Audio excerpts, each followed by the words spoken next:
Good morning, good afternoon, good evening.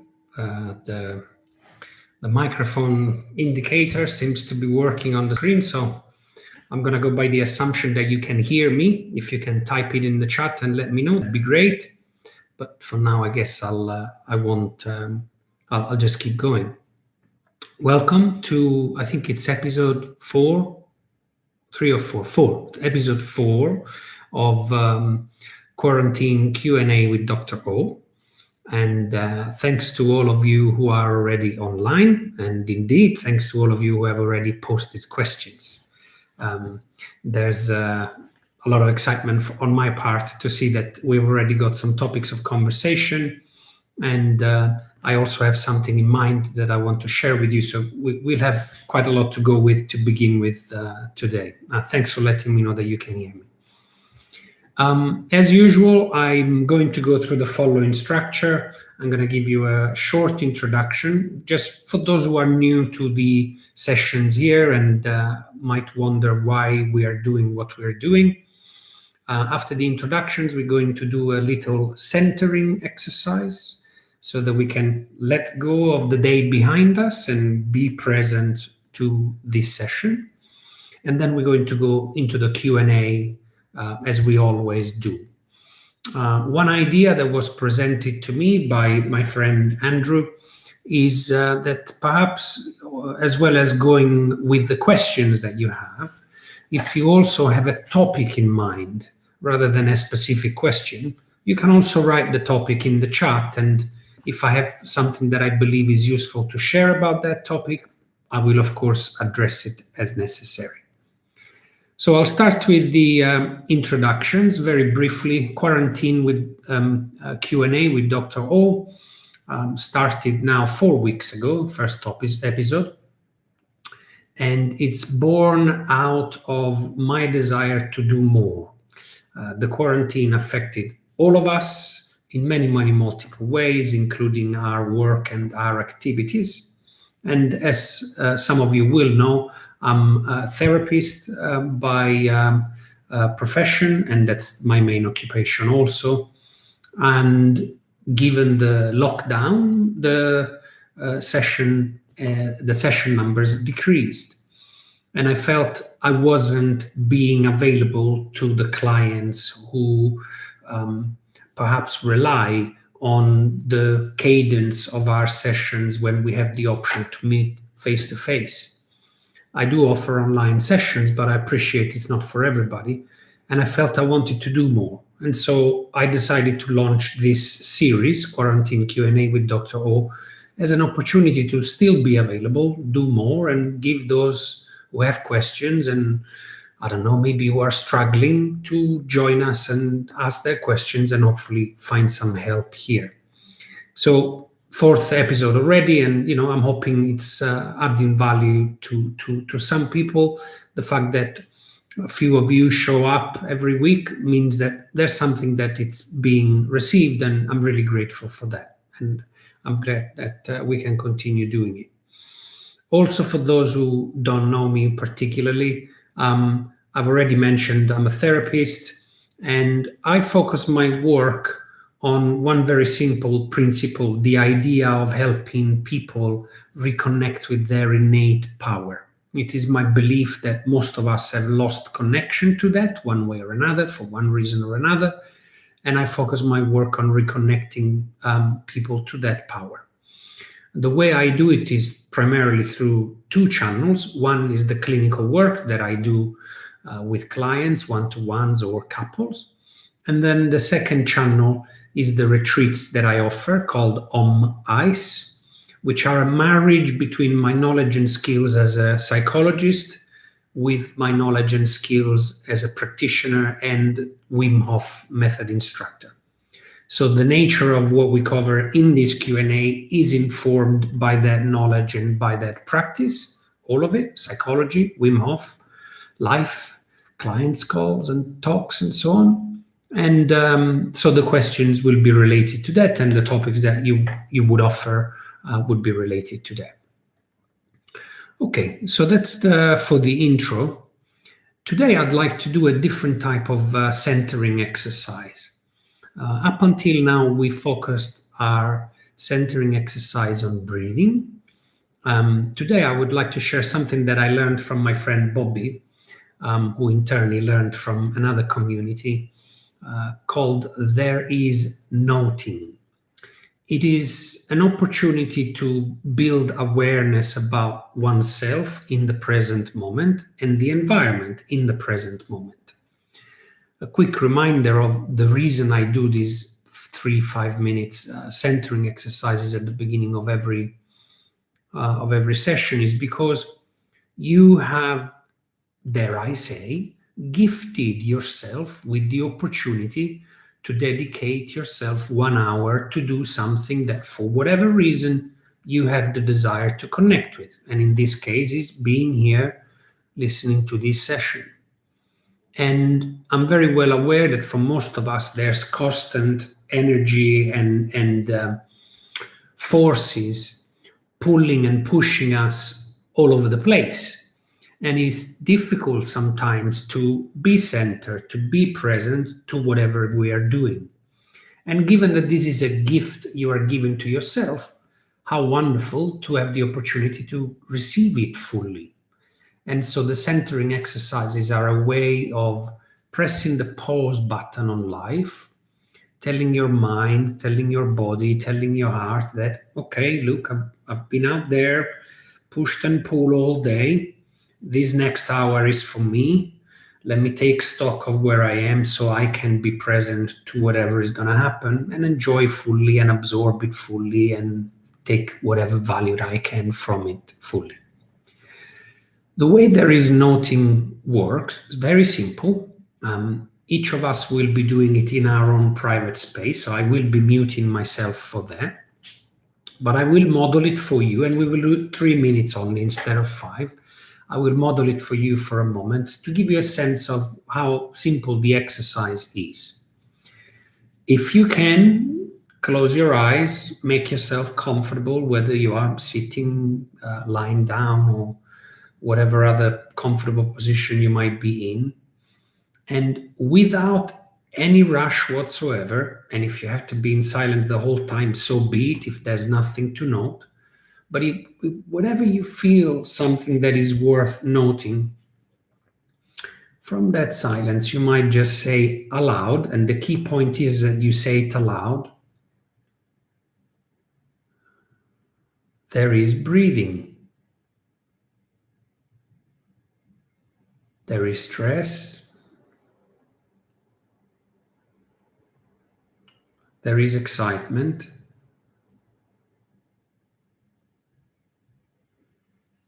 There is hope. And you continue like this until the 3 minutes come to an end.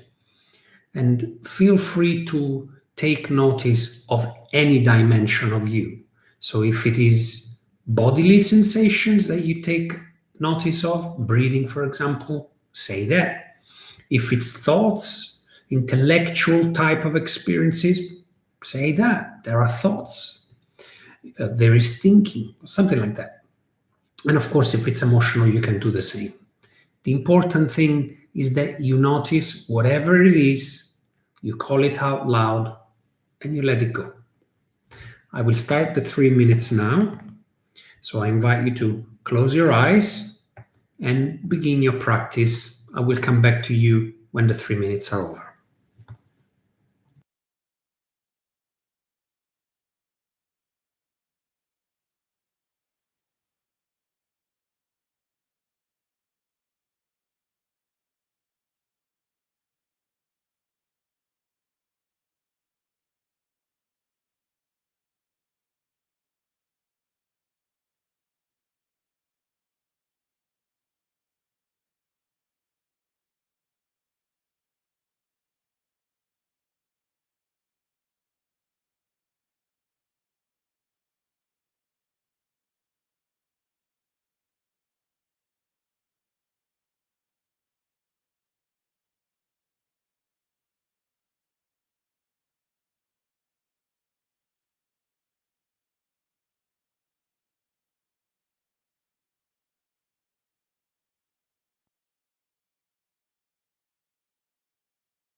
Okay, that's our 3 minutes over. And we can now move to the Q&A. And again, a reminder that today, if you also have topics perhaps that you would like addressed, you can write them in the chat. And if I have anything that I can say to them, I will happily give it a go. So I can see a few questions have come in. I'll read them out and then we'll begin wherever the energy takes us. Hi, Dr. Oberdan. In this period, I have found your support very useful. So I have another question, a dilemma. How have I to behave when the lockdown will be over? My fear is that it will not be over at all. Then there's another question in Italian. Hello, I didn't think that I would miss school so much. And while I'm waiting for the lockdown to finish, I'm scared of going back among people. Okay, great. And then we have, dear Dr. Oberdan, I've been thinking a lot about re-entering after COVID, okay, similar theme, and actually realized that this may create other worries. Most of them are necessary. So maybe the way is to equip ourselves with confidence and trust that we will make it, whatever it will be, to free us up from this obsession of expectations. The questions to you: 1, what do you think? 2, how could we explore that? Okay, what's interesting is that what's emerging there is clearly a recurring theme by now. But interestingly, it's also linked to something I wanted to share with you that I experienced this week, and that it began with this device. I don't know which direction. So I don't know if you guys know what this device is.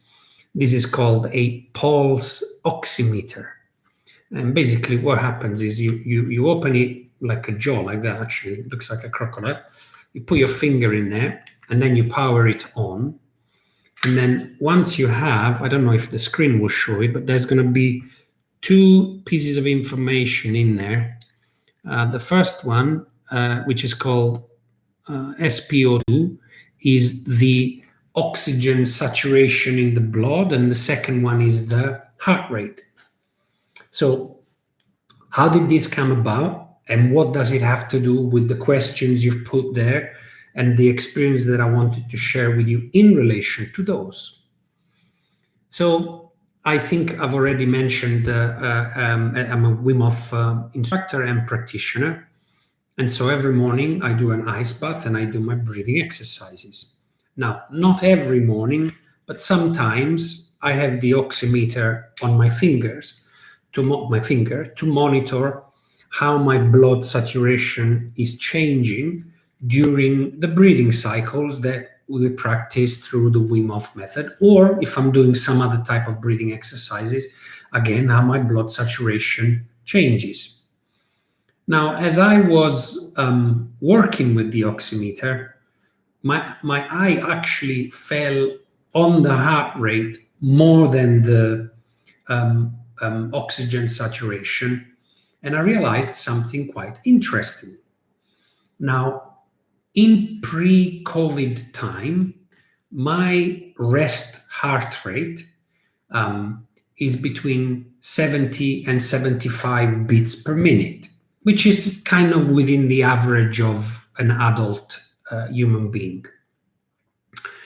And for some reason, I always felt it was high.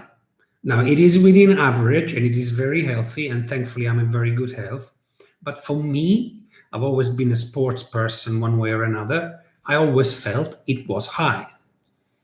This week, when I was using the oximeter, my eye fell on the heart rate because I realized it was hovering around 50s. And I was like, okay, this is probably a wrong reading.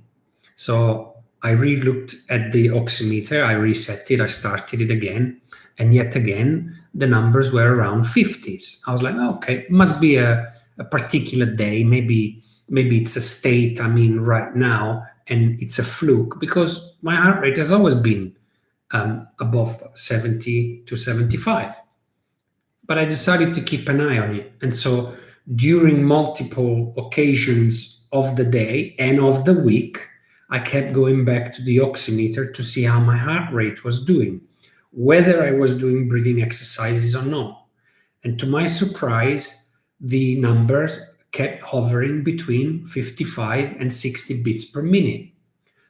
The number of tests I've done during the week were sufficient to prove that at this moment in my life, this week at least when I noticed it, my heart rate has consistently gone down of 15 beats per minute. That is a pretty significant drop. It's important that we understand that the way our vascular system operates, our blood pressure, our breathing pattern, our breathing rate, our oxygen saturation, and our heart rate work are very important because they give us insights in how our nervous system is. When we are under stress, our nervous system is activated. Readings tend to be different. When our nervous system is in a good, relaxed rest state, and the blood is not pumped with the stress hormones like cortisol and adrenaline, then the readings are different, usually lower. So this got me thinking, what's happening in my life right now that my heart has dropped consistently and considerably lower than my entire life average of 70 to 75 beats per minute? And for those who know how I like to think and go about life, it wouldn't surprise you to learn that this sent me on a quest and on a spin of multiple thoughts and reading stuff and trying to figure out what was going on. And I stumbled upon an idea that I wanted to share today that I hope will help you as we go back to the world.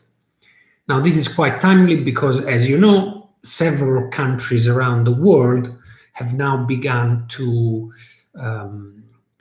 relax the lockdown measures. Some of the countries have already reopened shops and services and whatever, slowly, but people are beginning to leave home and go back to life as we knew it before, even though it'll never be like it was before. It will be a new way of living. But nevertheless, we're going back to people, to traffic, to bosses, to shop assistants, to whatever.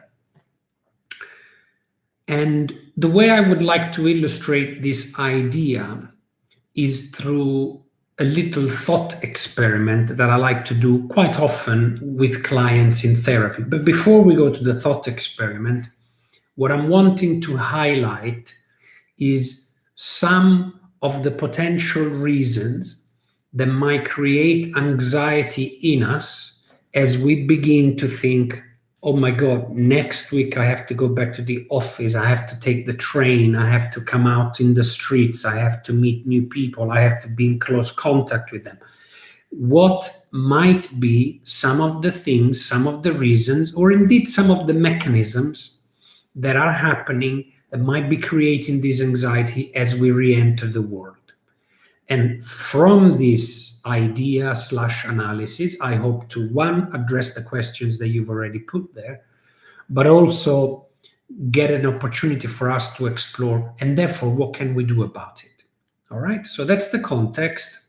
And remember, it starts from the realization that as I'm going through this period, somehow my body seems to have entered a consistently a more relaxed state. And I would like to begin with this thought experiment. If you are lying down, I don't know if any of you are lying down, but if you are lying down, I would like you to pay attention to the pressure that the floor or the bed or the sofa or whatever surface you are on is creating on your bum. on your bum cheeks. And the same thing if you're sitting down. I would like you to go with your mind's eyes to your bum, paying attention to the pressure that gravity is creating on the chair, on the sofa chair, on the floor, whatever it is you're sitting on. Now, as you put attention to your bum cheeks, you might have noticed new sensations. Now, if you, before I asked you to do it, were somewhat already feeling the pressure, maybe because the chair is too hard or you were getting a little bit uncomfortable, it's likely that you were already somewhat there. The awareness was probably already there. But most of the times, especially when we're engaging in activities with others, like for example, even though this is one way you're engaging with me, you're listening to what I'm saying, it's possible that many of these stimuli that are impacting our body are not being noticed. And then all of a sudden, I say, do me a favor, pay attention to your bum. And all of a sudden, the pressure that gravity is creating on your bum cheek with the chair, with the sofa, with the bed, with the mattress, with the floor is noticeable.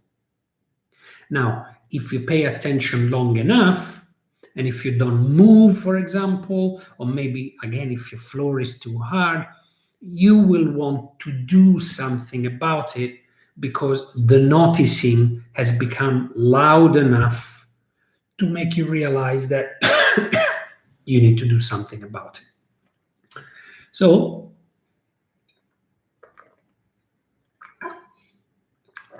after this little thought experiment, how can we put the story together? What I realized was happening to me in this week, and that might explain why my heartbeats are between 55 and 60, is that I have, thanks to the lockdown, effectively removed myself from daily life.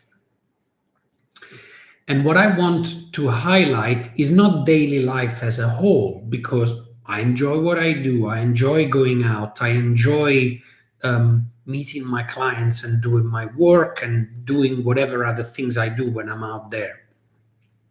But with that functional aspect of my life come lots and lots and lots of tiny little stimuli that often are unnoticed and that yet, like the pressure of gravity on your bum, are having an effect on us, are having an effect on me.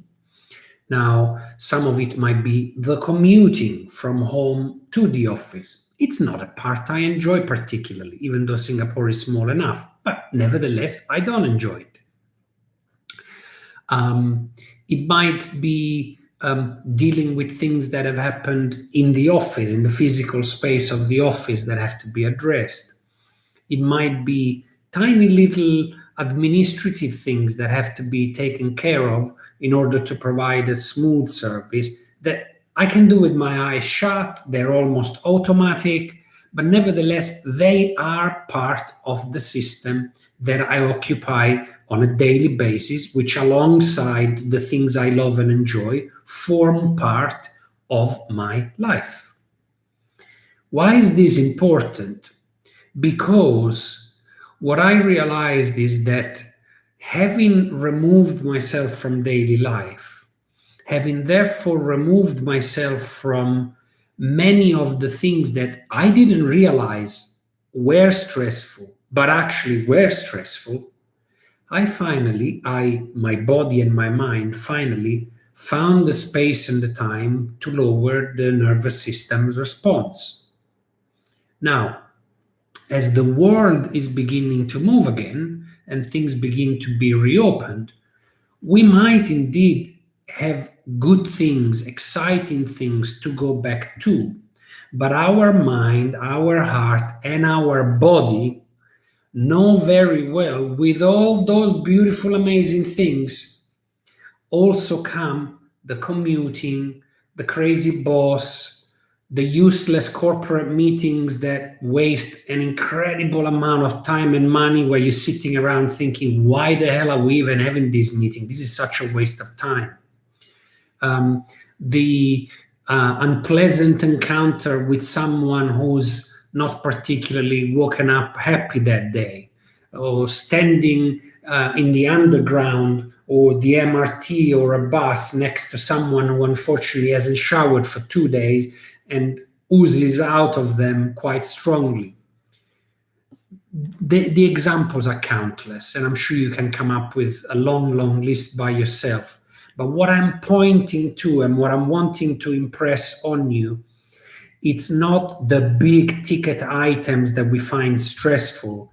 It's those tiny little stimuli that are present in our daily life and that alone account to nothing, but cumulatively create a response that is enough to bring our nervous system into higher alert states, into a sympathetic response, where basically we have the low grade response to threats, where basically the nervous system is expecting something to happen anytime, and therefore it needs to be ready to fight, to flight, or to freeze. And so this was my realization. Perhaps some of the anxiety that we feel as the world begins to reopen is due to the fact that, as well as knowing that we might be going to some of the things that we don't like, but for those who know that, hey, I love what I do, how come I'm feeling anxiety? Because maybe mixed in that context of beautiful things that you're looking forward to do, like, for example, Beatrice saying she wanted to go back to school and she was missing it. My daughter said the same. She missed school. She said, Daddy, I miss school, but I love being at home too. So there's things we look forward to sometimes, but what's mixed in all of them? What are the little prices that we have to pay along the way to the various characters showing up in our life that actually at the end of the day feel a little bit too much? And so we know we want to be productive.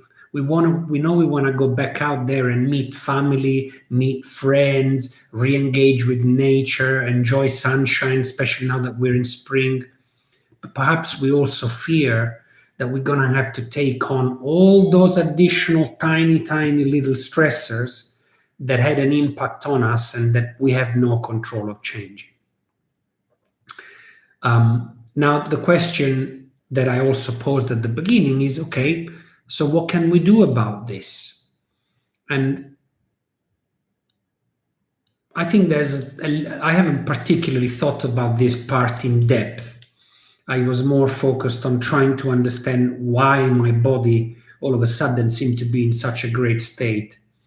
But broadly speaking, I believe there's a two-pronged approach to addressing this question. The first one is this.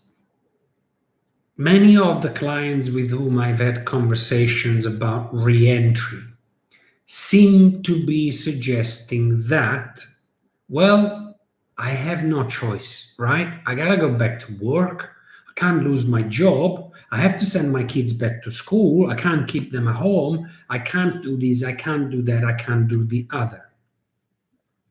And with that mindset, therefore, comes let's call it a closeness of mind that is perhaps blinding us from opportunities that are available, but we can't see. And so it might be true that you can't drop your job or not send your kids to school. But is it possible that some of the ancillary stimuli that you experience around work, around your school, your kids' school, or your own school, actually, given that we also have a question from a student today, it might be true that you have no power to change your commitment to those activities. But my invite to you as a first possible approach to this, what are the small, tiny, itsy bitsy things on your daily life that maybe are out there and stressing you, but that you never realized were actually um, were impacting you enough, like the bum, to notice it so that you can do something about it. Another example that most of us might relate to: imagine you are deeply engrossed in reading a book or listening to some piece of music or watching a TV series or whatever. You're so deeply engrossed that you don't realize you're desperate for a pee until you're so desperate for a pee that you gotta go to the toilet. And so, no matter what you're doing, no matter how crucial the moment of the book or the music piece or the TV series is, you have to go to the toilet. In Gestalt therapy, we talk about foreground and background. So these, like the bum and all the little itsy bitsy pieces out there in the world, are example of the things that exist in our background, below consciousness, that we think, well, it's not there, so I don't have to worry about it. But actually, what I'm trying to impress on you is that they are there. You're just not noticing them until it's time to notice them. And it's the equivalent of someone calling you from the behind the scenes. But the voice is so low, drowned by all the noises and the things that you're paying attention to, you can't even hear it. Until the need, the desperation of that voice is so loud that it comes to scream at a threshold that takes us from background to, oh, hold on a second, I gotta go to the toilet now, or I'm gonna burst here.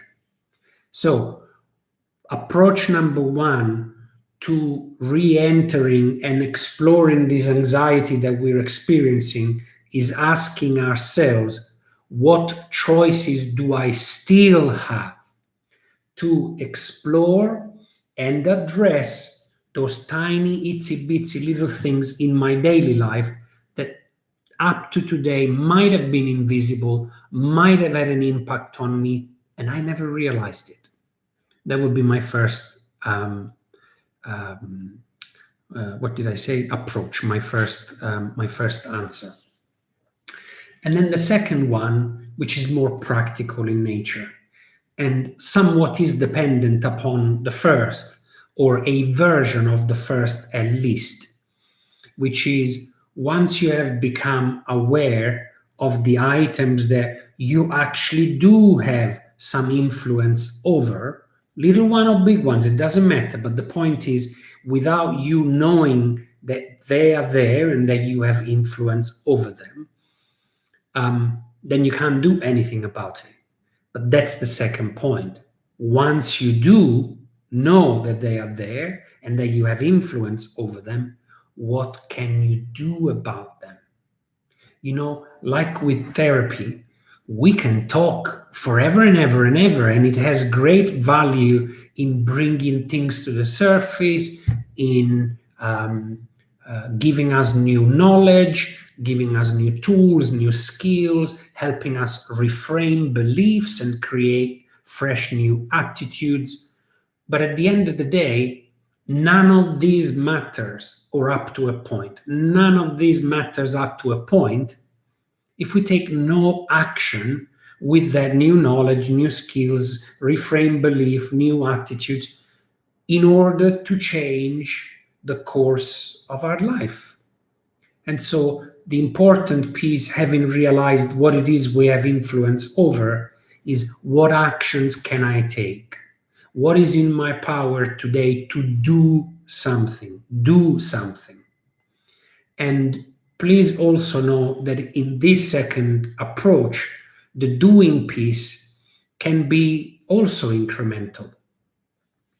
It is my experience often that when people are looking for change in one or another area of their lives, that they are here, and when they speak of the change they desire here in this moment in time, they are actually speaking out here. They are already speaking of the desired ultimate outcome of that change. And when they do that, they look where the outcome lies, they realize, my God, the distance from where I'm at to where I want to be is huge. I'm not going to do that. It's too much work, man. I'm never going to get that. This is like, and so the desire to then take action almost immediately dissipates because the magnitude of the amount of the work required seems too big. But in the same way in which the little things that are out there that are causing you anxiety, that are small, exist alongside things that are huge and powerful and overwhelming. So there are actions that are easy and small, as well as actions that are huge and overwhelming, taxing to take given our current state. And so, putting all this in context, if it is the little itsy bitsy things that might be causing the anxiety, even though you are looking forward to reconnect with family, friends, school, blah, blah, blah, look to notice them and then look to find actions that are commensurate to the size of what's facing you. That was my realization from this wonderful little device called pulse oximeter. And there's a part of me now that if I elaborate, actually, I thought I finished, but something else just came up. I also notice now, which could be a cause of anxiety, that there's a desire, there's an expectation. Now, desire is okay, but when it becomes an expectation, it means that unless it comes out that way, I'm not going to be happy, you know? With a desire, I can look at the thing and go, yeah, I wish it'd be like that, but, you know, I'm open to the fact that life is not controlled by me and it might come out like that or it might come out like that. And it's okay, as long as it stays within a certain range. And if it's not, I can move elsewhere. And I realize that there is a desire in me that causes some anxiety, so therefore it has indeed turned into an expectation that when I reopen my clinic, I want my heart rate to remain at 50 something. I don't want my heart rate to go back to 70, 75, even though it's healthy. But I can feel my body is different. I can feel my state is different. And so this is my food for thought coming out of this monologue, really, with you through the camera. I wish I could have your interactions more live, but obviously the tool doesn't allow us. But this is my work now. I have to notice what my expectations are and what influence do I have to keep my heart rate, my body state, my mind state, my emotional state where I would like it to be, given the things that I have influenced when I reopen my clinic. That perhaps is a nice way of bringing it back to a circle. So I hope that addresses part of the questions at the top. I will go more specifically to what you say, but I want to read a couple of things that have come in. So one says, hi, I want to ask why I find myself crying for a trifle when I was not like this before. I think I will ignore the for a trifle part, but I want to ask why do I find myself crying perhaps more often when I was not doing that before? Okay, I'll check that out. And then we have another one that looks like a comment. So true. I catch myself enjoying this too much. Oh, yes, I can say something about that too. But also finding that I'm beginning to have a different lens towards people in general. Feels like I would rather not be around people much if possible. I tell you, so many people I heard made a comment that kind of revolves around the narrative of, maybe I don't like people as much as I thought. Oh, well, there might be some truth to that, but worth assessing. Is it the people or is it the tiny little circumstances around them which made me encapsulate the people together with that, and then collectively perhaps labeling it as, I don't like it, it's too stressful, it's too much, it's too difficult, it's too whatever. Worth noticing. So I want to go back to one of the previous point, which was, I'll read it again so I'll remind myself too. I've been thinking a lot about re-entering after COVID and actually realized that this may create other worries, most of them unnecessary. So maybe the way is to equip ourselves with confidence and trust that we will make it whatever it will be, to free up from the obsessions of expectations. What do I think about it, and how could we explore that? So first of all is Laura. Yeah, Laura, you find myself completely in agreement with that. You might remember, guys, at the beginning of the session, I said that I make the center of my work that of helping people reconnect their innate power. Why? Because I have had experiences after experiences after experiences, both me personally and with clients, where they reconnect to something theirs. It's there already, right? They reconnect to something that is theirs, and all of a sudden the answers come, the confidence comes, the power comes, the feeling that I can do this. And I don't mean it in a dogged, blind way. I can do it. I'll go. No. I mean genuinely feeling, genuinely knowing I can do this. In fact, perhaps I'll take this opportunity to share a personal example. So in my younger years, when I was in my early 20s, I joined the military in Italy, and I joined as an officer and in the paratroopers regiment, which is fairly well known and accepted. That is one of the areas of the armed forces in the Italian armed forces that provides the toughest experience to learn and to be efficient in whatever they teach us. So I want you to imagine, for those of you especially who have been to Italy in summer, I want you to imagine is first week of August in Italy, so full summertime, which you can talk about 40 to 45 degrees sometimes in really, really hot summers. But nevertheless, let's say it's an average summer day of August, and we are in full combat gear.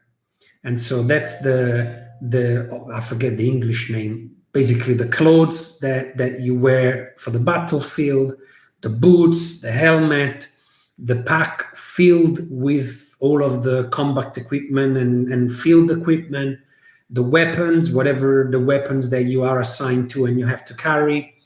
And we are taken by our drill sergeant to a gigantic field. So this was completely flat. It looked like it had been artificially flattened. It was completely flat, and it was about 500 meters in width, in length, and about 300 meters in width. We're there early morning before sunrise, and we start doing field training. Now, please bear in mind, August, full combat gear. We have no food, and we have one tank of water, our personal tank.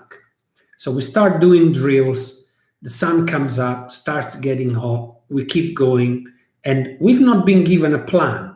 So we think, okay, we're gonna do the morning, then we're probably gonna have to go for lunch, then we're gonna come back, then do something else or whatever. Anyway, comes mid-morning, the sun is scorching hot, everybody's tired already at about 10, 11 o'clock, sweating like crazy, the heat is unbearable, water guzzled down, most of us have very little left, and somebody in our cohort messes up. Let's just say messes up.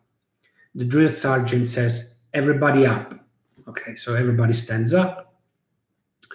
The sergeant calls the person who messed up, brings them over to them, says, turn around, let's face the troops. So they face us, and then he goes, right, I said to you guys since the beginning that we had to do this properly. Mr. XYZ here decided he's not going to play a game. So now Mr. XYZ is going to witness what happens to the troops when he fucks things up. And we were like, uh-oh, something is about to go down here. So he says, take your water flasks, open your water flasks, reach out your water flasks in front of you, turn 180 degrees, wait until it's empty.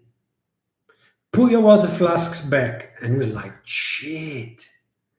We're already dehydrated as it is. We've already been going for 3 or 4 hours. This is excruciating to watch. Then he goes, everybody down, push-ups. And we're like doing push-ups forever. To cut a long story short, this being the context, I want you to now fast forward to 5 p.m. We have not been given a break. We have not been given additional water. We have been made to run back and forth, up and down, weapons, tactics, blah, blah, blah, non-stop. And at one point, my body said, I'm done. Thank you very much. I'm not interested in this anymore. And so I'm lying down, face down, in a tactical position. The drill sergeant notices that I'm not very responsive. And somewhat film-like, he comes to me, lies down with me, his face ear to my ear, and he starts screaming like he felt like he was perforating my eardrums. Are you done? Is this gonna be it? Are you gonna quit? You know, very, very much military style, as you can imagine. And what I want to share with you is the moral of the story of your body knows. Your body always knows. If you listen enough, your body knows. Whether it's its mind, whether it's its physical body, whether it's your emotion, you have a lot more power than you ever imagined. Because at that point of that man screaming, something inside me clicked. And I said, I gotta finish this. I have to finish this. I don't want to be another Mr. XYZ. And then we are taken through God knows what because I can't stand up. Everybody's relying on me to do this now. And as if by magic, to this day, guys, I can't explain what the hell possessed me. I got up. I finished the rest of the evening training as if I had a complete new battery that had been fully charged and replaced in me. That was the one and first experience I had that completely opened me up to how much untapped potential we have inside us.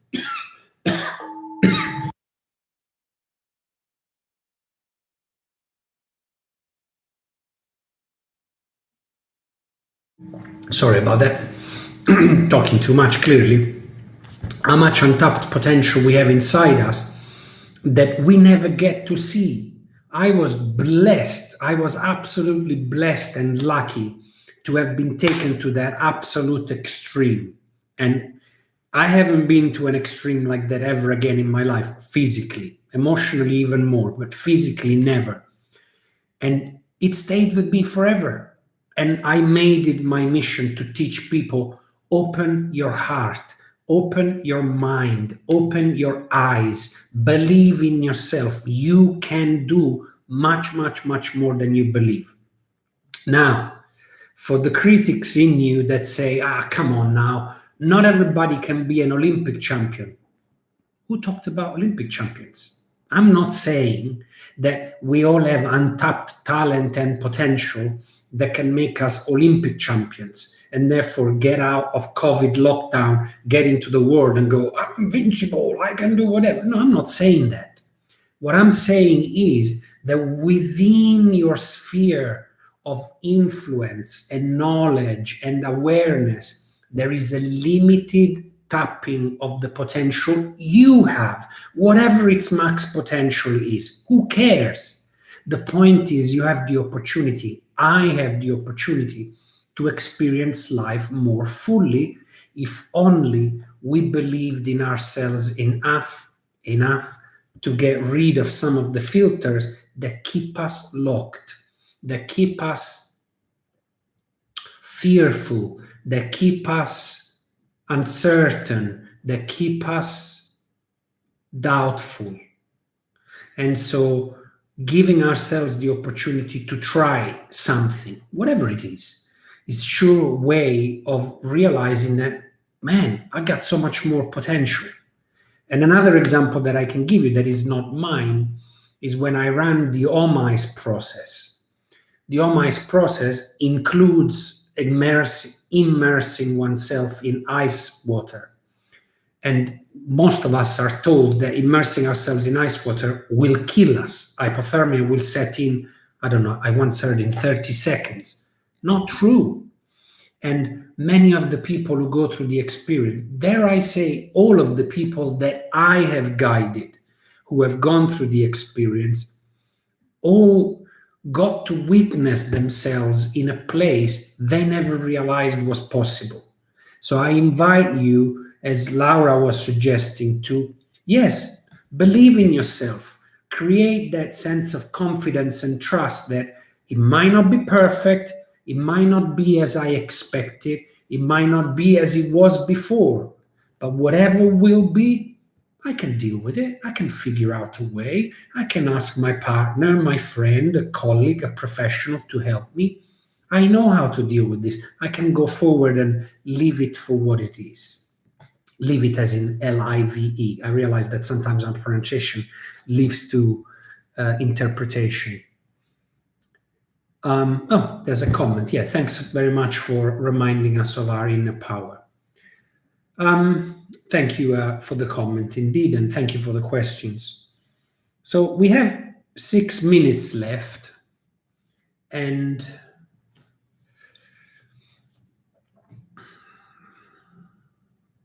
I free-flowed a lot today, addressing the questions as much as I could, given that I felt there was alignment with the experience I had this week with the oximeter. So I don't feel anything new emerging that I want to speak. Yeah, I guess I'm feeling quite complete. But of course, if there are any questions, I'm happy to address them. So I'll take a moment of silence to just look up on the chat. If there's something that you wish to ask, please do, and we'll use the next 5 minutes. Otherwise, we can bring it to a close.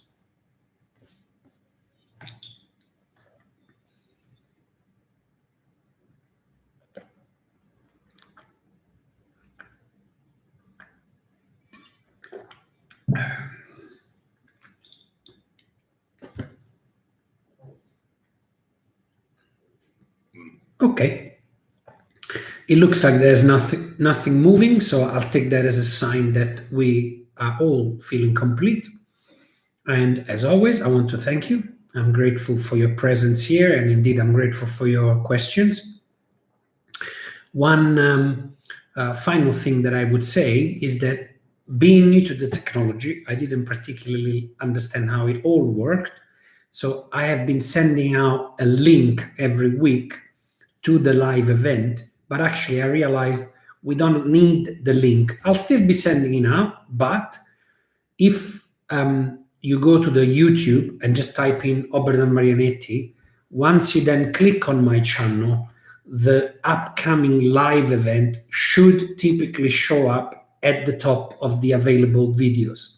So even if you didn't see the link, even if you didn't receive it, or if you received it and it's not working, just go to YouTube if you wish to attend next Wednesday, 6 p.m. Singapore time. Type in Oberdan Marianetti, click on the upcoming video. The date will be there, and hey presto, you should be connected. For now, thank you very much.